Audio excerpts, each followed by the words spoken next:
Hey, what's up guys, this is T-Bone here. Welcome back to another episode of playing Gemstone Legends. In today's video, we're going to be talking about how to deal with a high level 6-star, level 6 corrupted Bastet, and to try and deal as much damage as we can without using Martin, without using a tanking hero, and to see if we can use just Gorak and a revive hero to help us out. You can see here I was able to deal almost 1,000,000 damage. My goal here is to try and see if we can top that this next turn. I also made some tweaks since my first attack, so let's go and examine the heroes. Let's talk about their skills, let's talk about their loadout, and then we can see how we do. Okay, so Polina is the key hero that I'm introducing this time. It's a little bit different from my past videos about Bastet, and also my other videos where I've used Revive Hero. Polina is another one. And you can see her skill, she resurrects with 10% and then has a 50% chance to grant invincible. It's only 50%, so it's kind of, it's not a guarantee. If it works, it's great. But when it doesn't, it fails spectacularly. And so it's actually a lot of fun too. So this is just an interesting thing to try out. I'm also going to show some new sets that I have not talked about before. And the first one is Charge. So with every 2 charge pieces you put on, you gain 35 mana. I don't have 6 unique ones, but I do have 4 of them, and so I put them on. You notice I didn't even bother leveling them up because for Polina, that's not the point.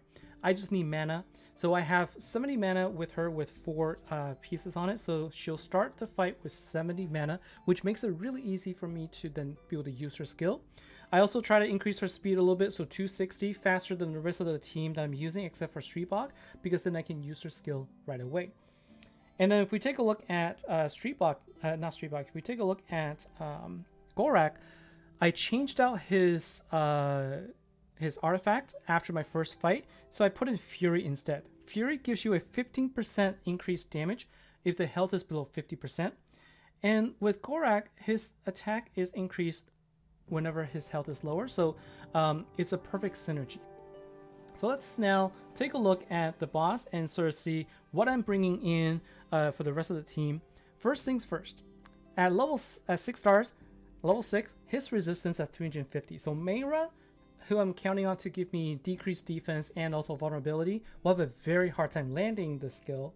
So that's why you bring in Vermin to decrease resistance on the enemy to increase the chances of her landing her skill. Etro is going to also boost Gorak with increased attack, increased critical damage, and also reduce his health to make his damage even higher. Bring in all mana potions, and I'm also bringing in Liquid of Life to revive for if I need to. The goal here is to deal 1,000,000 or higher. May not even be able to finish the fight just because I may not be able to activate the or land the invincible on my Gorak, right? So that's the challenge here. Now you'll see here, Streetbog gave me 20 mana to begin with, and then I have the 70 from the set, so now I have 90 mana for Polina. And what we're going to do is we're going to go ahead and get Streetbog going, and we're going to do this. Okay. So we're also going to try and land. We're going to try and land Vermin as quickly as we can. That's where we're going to deal the most damage. So let's go ahead and first activate Polina's skill and see if we also get invincible, which we do. That's perfect. And now what we're going to do is what we need to do is we need to make sure that we can get blue gem matches so that we could also try and get his invincible reset. Because if we don't, Gorak is going to die very quickly. And so let's see now. We're going to try and use Mayra's skill, and as you can see, it gets resisted. And so we're going to go ahead and we're just going to use the skills here, because what we're going to do is we're going to continuously basically do matches here so that we could actually charge up our units, charge up Vermin, and also charge up Polina. Okay, so now what we're going to do, this is actually probably going to be the time where we'll be able to charge up Polina. But unfortunately, I think it's still going to be just a little bit shy, so we're going to have to use, we're going to need to use a small potion here. And let's hope that we can land this, and reset, which we do. Whew, perfect. And then we're going to now go ahead and do this. Okay, so we get Street Box skill going, and we can also get our we just need one more match to get Vermin going, and I'm going to save my dark gems and blue gems for later. Now, order of operation actually matters here. Don't use Street Box skill first, because it's going to cause you not to be able to use your skills that you need to. So you need to make sure that you can land increased attack and also increase critical damage first. Then we're going to use Vermin skill to get decreased resistance. And we have increased accuracy on Mayra right now. So let's hope that we can land both decreased defense and vulnerability, which we do, which is perfect. That's exactly what we want. And then we're going to go ahead and use Street Box skill. 74,000 is the amount of damage that we can deal. So at this point, what I'm going to do is I'm just going to go and unload everything onto the boss. We're going to deal as much damage as we can right off the bat. Okay, and we're just going to go just use it all up right now. And so this is going to get us closer to that million right away. And if we can survive, then I think we'll be able to go past a million with our damage. So you can see 74,000 every time we do a hit. And I remember before I put on the set for Fury, it was somewhere around maybe 60 perhaps. I'm definitely dealing more damage with this than I am with I definitely do more damage now than before. Okay, and so now what we're going to do is we're going to go ahead and use Street Box skill as well, so that we can gain more mana. We're going to do this, and let's do one more here. So I think we can use Gorak skill one more time, which is exactly what we want. So let's go ahead and do that. And I'm going to take a risk right now and say, if I can recharge his skill, then I'll be able to survive those 2 upcoming turns for Bastet, which I do, and that's exactly what I'm hoping for. And so I'm going to continually use blue gem matches to try and increase the my charge for Polina as well.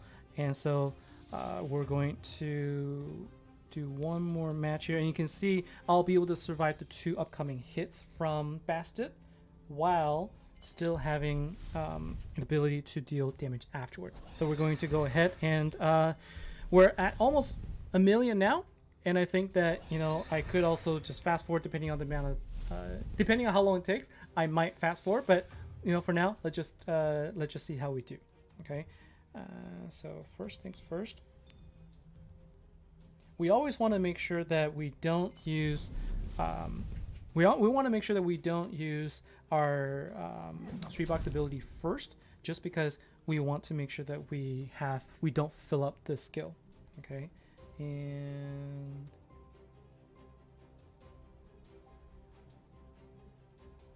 there you see that.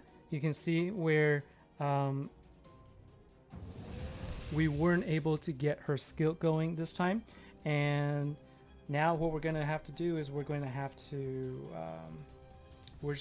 to let Gorak die, because I don't have anything else. I can give enough mana to Polina. So we're going to end up dying here. We're going to lose 2 units actually. Okay. But what I'm hoping for is that I'll be able to use I'm going to take a risk right now.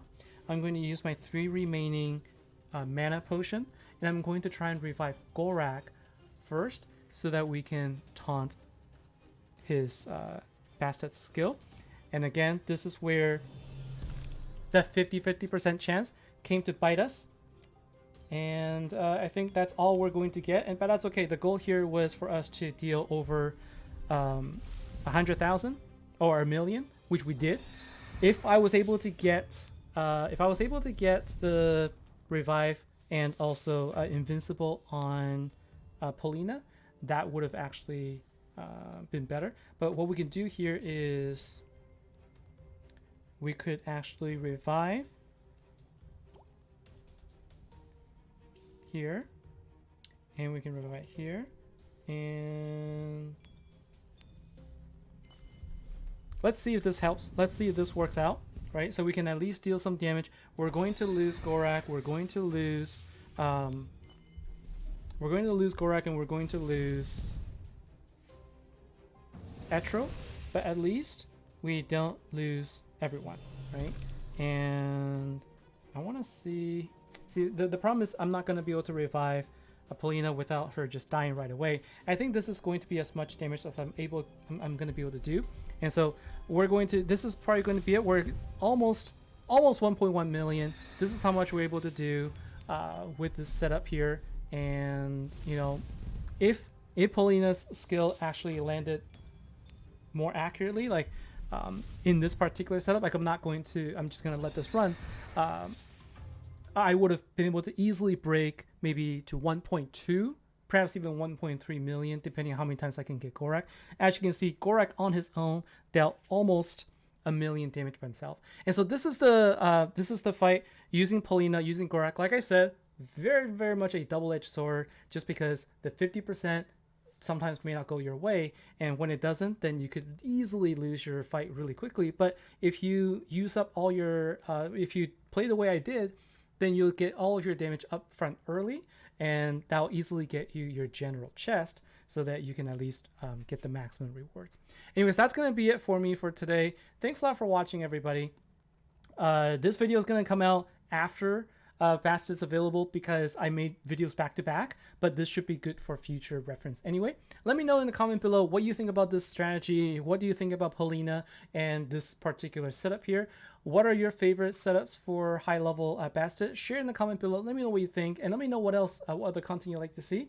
I will be doing a stream this weekend as well, so hope to see you, and I will see you in the next episode. Take care. Bye now.